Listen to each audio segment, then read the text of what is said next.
Corruption तो भारत में design होता है। पूरी दुनिया में कहीं पे भी ट्रेन में कंबल नहीं मिलता, अब भारत में कंबल मिलता है अगर आप एसी कोच में चलेंगे तो। जानते हैं क्यों मिलता है भैया? आप जरा सोचिए, पहले करप्शन की डिजाइन कैसे होती है। हम लोग घर में जनरली 25 डिग्री टेम्परेचर रखते हैं, एसी चलाते हैं, एक चद्दर ओढ़ के सो जाते हैं। घर में कभी एसी चला के हम कंबल ओढ़ते हैं क्या? जोर से बोलिए जरा। नहीं, 25 डिग्री रखते हैं, कम एक चद्दर से काम हो जाता है। लेकिन कैसा डिजाइन किया जाता है? पहले ट्रेन के कोच का टेम्परेचर डाउन किया जाता है। जब ट्रेन में कोच का टेम्परेचर डाउन किया तो बिजली खपत बढ़ी कि नहीं बढ़ी? अब बिजली खपत आपसे वसूला जाएगा नहीं वसूला जाएगा? वसूला गया। अब बिजली खपत बढ़ गई, अब फिर आपको कंबल दिया जा रहा है। अब आप कंबल ओढ़ो। पहले आपको ठंडक बढ़ाई, फिर आपको कंबल दिया, कंबल ओढ़ लो। फायदा क्या है? जो ट्रेन में चद्दर होता है वो 100 रुपए का मिलता है, तो अगर 20% मान के चलो चद्दर पे कमीशन, तो कितना मिला एक चद्दर पे? 20 रुपए। लेकिन कंबल 1000 का होता है, तो कंबल खरीदा तो 20% कितना हुआ? कमीशन बढ़ा कि नहीं बढ़ा? चद्दर की धुलाई 10 रुपए में होती है। एक बार आपने सफर किया, चद्दर ओढ़ा, उसके बाद वो धुलने चला जाएगा। तो चद्दर की धुलाई 10 रुपए हुई। 10 रुपए का 20% कितना हुआ? 2 रुपए। कंबल की धुलाई 100 रुपए, तो कंबल की धुलाई में कितना मिला? 20 रुपए। ये भारत के रेलवे का सबसे पुराना घोटाला है, सबसे प्राचीन, जिसको कहते हैं करप्शन बाय डिजाइन। डिजाइन किया गया और हम इतने बुद्धिमान हैं, अपना दिमाग ही नहीं लगाते कि यार घर में तो हम एसी चलाते हैं तो चद्दर ओढ़ के रहते हैं, ये हमको ट्रेन में का लिए ठंडा दिया, पहले ठंडक दी जाती फिर कंबल दिया जाता। कंबल की जरूरत है क्या ट्रेन में? जोर से बोलिए। नहीं। ऐसे दूसरा करप्शन, ज्यादा भारी तो नहीं पड़ रहा?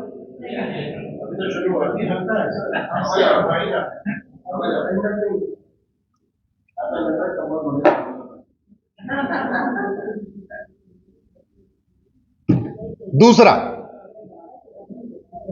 जैसे पूरे देश में दिल्ली में डीडीए है, ऐसे गाजियाबाद में जीडीए है, हरियाणा में हुड्डा है, कानपुर में केडीए है, इलाहाबाद में एडीए है, लखनऊ में एलडीए है, जयपुर में जेडीए है। ऐसे पूरे देश में है ना।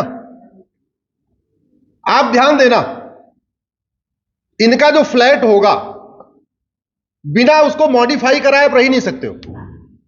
या तो लंबाई ज्यादा होगी, या तो चौड़ाई ज्यादा होगी, या तो बालकनी एक्सेस बड़ी होगी, या बालकनी एक्सेस छोटी होगी, या किचन ज्यादा लंबा होगा या ज्यादा चौड़ा होगा, या कोने पे कुछ ऐसा कर देंगे, कुछ न कुछ ऐसा कर देंगे कि आपको उस पर हथौड़ा मरवाना पड़ेगा।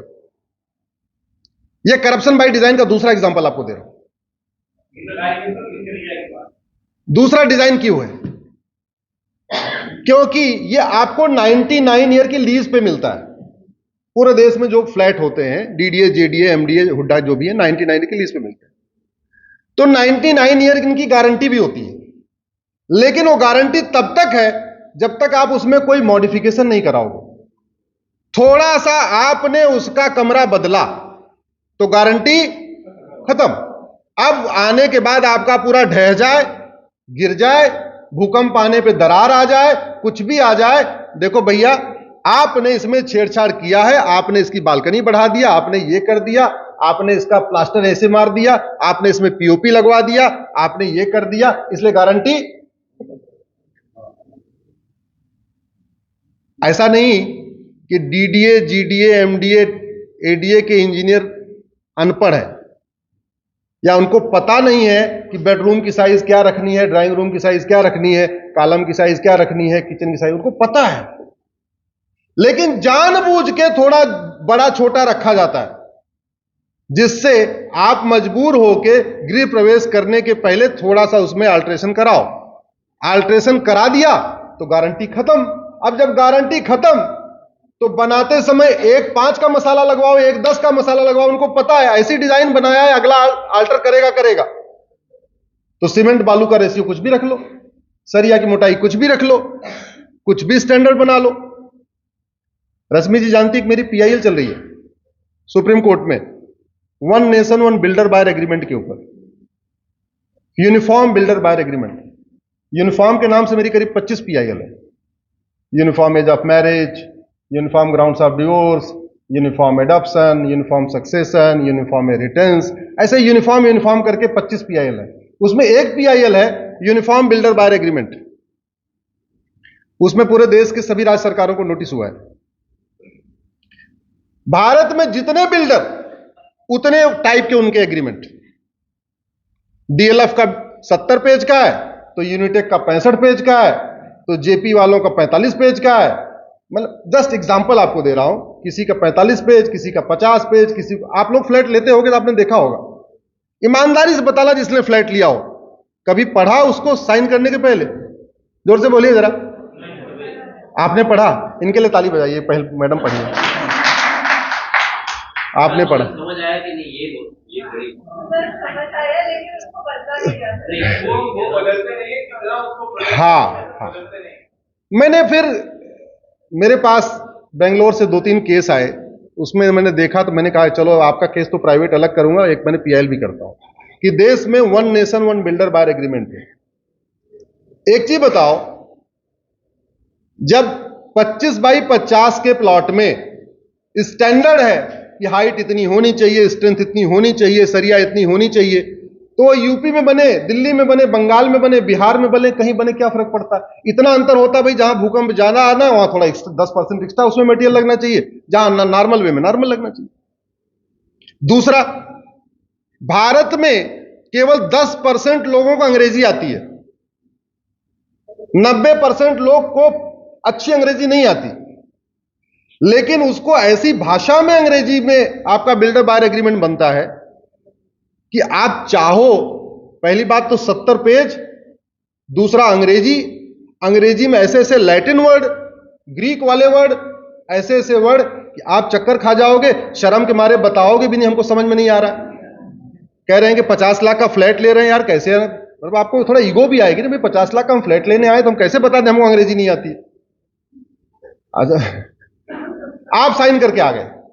अब जब साइन करके आ गए तो बाद में पता चला कि आपने अगर एक पेमेंट डिले किया तो 18% का ब्याज, और अगला 5 साल का डिले करके पोजीशन दे तब भी कोई उसके ऊपर ब्याज नहीं, कोई कंपनसेशन नहीं। उसके लिए मैंने पीआईएल फाइल किया। तो मैं केवल आपको नटसेल में ये बताना चाह रहा था कि ये जो डिजाइन किया गया 70 पेज का बिल्डर बायर एग्रीमेंट, ये भी करप्शन बाय डिजाइन है। जैसे करप्शन बाय डिजाइन का पहला एग्जांपल है ट्रेन में कंबल देना। करप्शन बाय डिजाइन का दूसरा एग्जांपल आपको बताया कि जितना जीडीए, डीडीए, एमडीए, टीडीए के नक्शे होते हैं सारे उल्टे सीधे।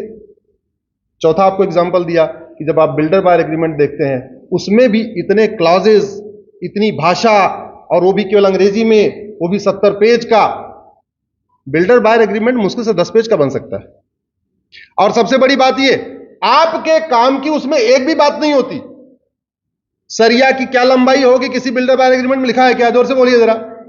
सरिया की संख्या कितनी होगी, सीमेंट बालू का रेशियो क्या होगा, कंक्रीट का रेशियो क्या होगा, M25 का कंक्रीट बनेगा या M22 का बनेगा या M20 का बनेगा, कहीं कुछ लिखा हुआ है क्या? नहीं, कुछ नहीं लिखा हुआ।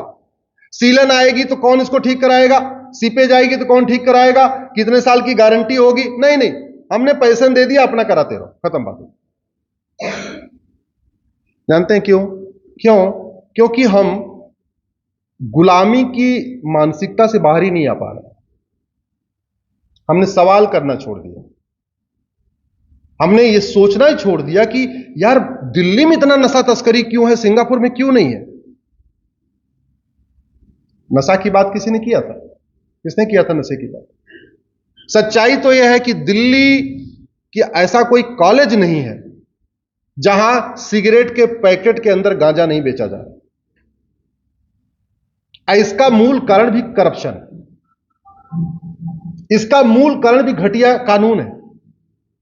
आप गूगल करना, सिंगापुर गांजा 900 ग्राम, इतना आप गूगल करना। 2 महीने पहले 900 ग्राम गांजा मिलने पे सिंगापुर में एक व्यक्ति को फांसी हुई है। आपने किसी ने किया होगा तो देखा होगा, या जो हमारे सोशल मीडिया से कनेक्टेड होंगे उनको मैंने ट्वीट किया था। 900 ग्राम गांजा मिलने पे फांसी। दिल्ली में 9-9 कुंटल गांजा मिलने वालों को कभी फांसी हुई क्या?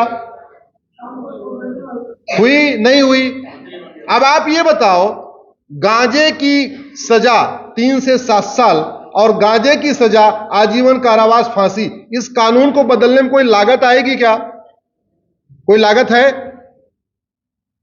मैं इसलिए कह रहा हूं, भारत की 80% समस्याओं का समाधान बिना 1 पैसे के इन्वेस्टमेंट के हो सकता है। 80% समस्याओं का समाधान बिना 1 पैसे के इन्वेस्टमेंट के हो सकता है। सड़क बनाने की लागत होती है, हॉस्पिटल बनाने की लागत होती है, पुल बनाने का लागत होता है, एयरपोर्ट बनाने की लागत, सब चीज की लागत होती है। कानून की कोई लागत नहीं होती है। और हम हर चीज में जहां पैसा खर्च होता है उसको कंपेयर भी करते हैं। हमारा शॉपिंग मॉल दुबई जैसा, हमारा एयरपोर्ट अमेरिका जैसा, हमारा ये वहां जैसा, हमारी ट्रेन वहां जैसी। पता नहीं कानूनों में हम कंपेयर क्यों नहीं करते कि हमारा नशा तस्करी वाला कानून सिंगापुर जैसा क्यों नहीं है, हमारा चेन स्नेचिंग करने वाला, मोबाइल स्नेचिंग करने वाला दुबई जैसा क्यों नहीं है, हमारा चिटफंड वाला थाईलैंड जैसा क्यों नहीं है। आप लोगों के पास एसएमएस आते रहते होंगे, भैया आपकी लॉटरी निकल गई, इस पे क्लिक करो, इतने हजार, ऐसे करके एसएमएस आते रहते होंगे। अनवांटेड कॉल भी खूब आती नहीं अनवांटेड कॉल। मुझे तो आश्चर्य हुआ, एक दिन मुझे एक रिटायर्ड जज ने बोला हाईकोर्ट के, अश्विनी जी अनवांटेड कॉल रोकने के लिए एक पीआईएल कर दो। मैंने कहा सर अभी आप रिटायर कुछ ही दिन पहले हुए हो, सुओ मोटो एक्शन ले लेते, एक पीआईएल लॉन्च कर लेते, सुओ मोटो नोटिस कर देते, हो गया होता है। ये भी काम हमारे लिए छोड़ रखा हुआ है, ये भी मैं पीआईएल कर दूं कि अनवांटेड कॉल ना है। टर्की में एक व्यक्ति ने एसएमएस भेज के एक व्यक्ति का बैंक अकाउंट हैक किया, 338 साल की सजा हुई है, 338 ईयर्स। आप सोच रहे होंगे इतना आदमी जिंदा नहीं होता। हां जिंदा नहीं होता, लेकिन दिमाग में टेरर क्रिएट करने के लिए लंबी लंबी सजाएं होती हैं। आदमी की उम्र तो 100 साल है, 80 साल है, मर जाएगा, लेकिन वहां पे अपराध के रेशियो में वो चलता है, जितना बड़ा अपराध उतनी लंबी सजा।